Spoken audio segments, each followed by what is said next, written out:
There are a few skins as iconic as the collection skins in Counter-Strike, dating all the way back to the days of the ability to get an Op Dragonlord drop just for finishing a game. Just the thought, the idea, the chance, the opportunity to drop an Op Dragonlore after a game, it was an intoxication so many players fell addicted to.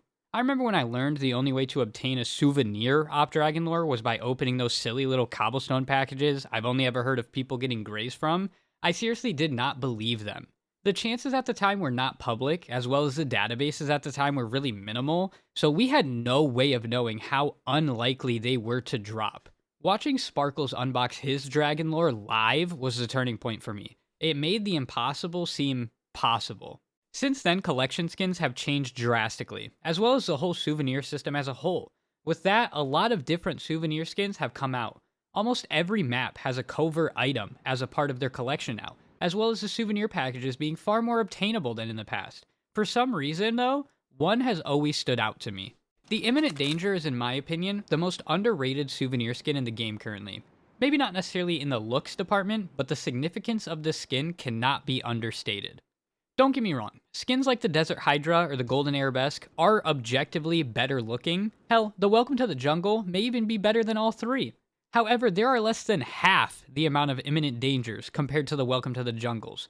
Comparing it to the Desert Hydra, you're talking about a tenth the amount of imminent dangers. Let me reiterate, for every 10 Desert Hydras you see in-game, you will only ever see one imminent danger. And I don't know about you guys, but it's not very often I even see a Desert Hydra. I am honestly not entirely sure why the imminent danger is so much rarer than the other ones. I assume part of it has to do with Vertigo being one of the least played maps in pro play, or maybe it just has to do with the fact that that skin is less desirable than the other ones. Regardless though, the rarity of this skin is only going to go up since Vertigo is no longer in the map pool and likely won't be back for a long time. The imminent danger is truly a unique skin. The brushed metal color underneath the cautious warning signs, it may be a bit reminiscent of an angsty teen's bedroom, but the vibrant colors pop out enough to make it apparent that there's danger ahead.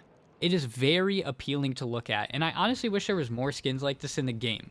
Also, not to mention, the price of this thing is not that outrageous. Obviously, when you compare it to other M4A1S skins, it is one of the most expensive ones, but when you're comparing it to other souvenirs and collection skins, it's on the low end of that spectrum. Truthfully, I think the only bad thing I have to say about the Imminent Danger is that it's really hard to fit it into a themed colored loadout. But in all honesty, I'm getting more and more tired of trying to match every skin I own anyways.